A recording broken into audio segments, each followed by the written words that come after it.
The last announcement, our winner for this year's zero shot image classification is Team HBNUE. They achieved the accuracy score at 67.69. Now let's hear their presentation.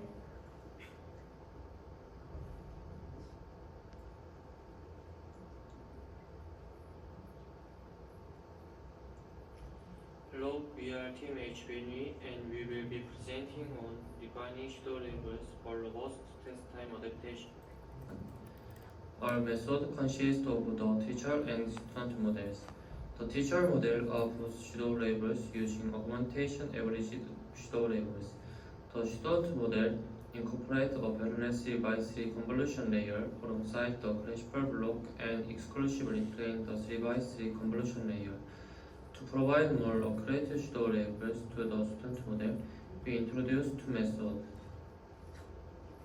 First, we examine all shadow labels within a designed range of f, and if any inconsistencies are detected within this range, they are excluded. Second, we adopt shadow label uncertainty estimation.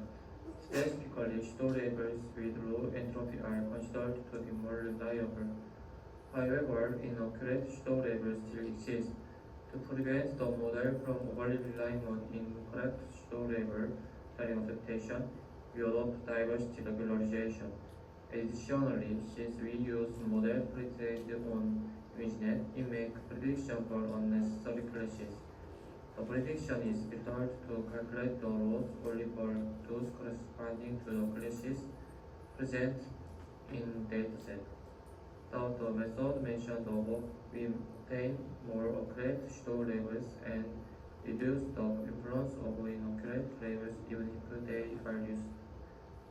Therefore, we can utilize the supervised contrast loss guided by accurate shadow labels.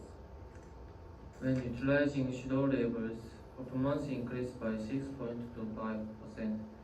Applying the shadow labeling scheme resulted in an accuracy increase of 0.3%, with an additional 0.2% improvement achieved the diversity regularization. Furthermore, integrating class masking led to a notable performance enhancement of 0.45%. Finally, improving the supervised contrast loss led to a performance increase of 0.15%. Our main ideas are the 3x3 convolution layer and the shadow labeling scheme. The source of our idea are indicated in the notation.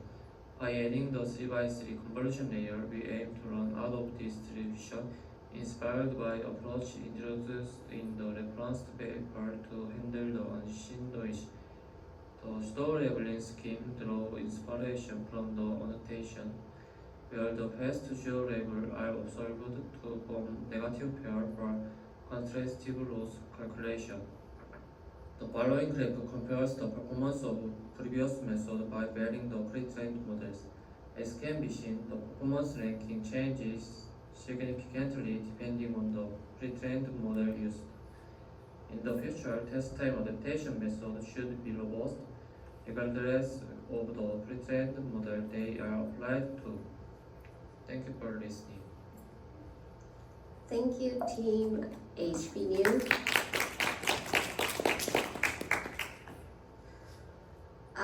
Congratulations to all the winners again, and that is all for our challenges this year.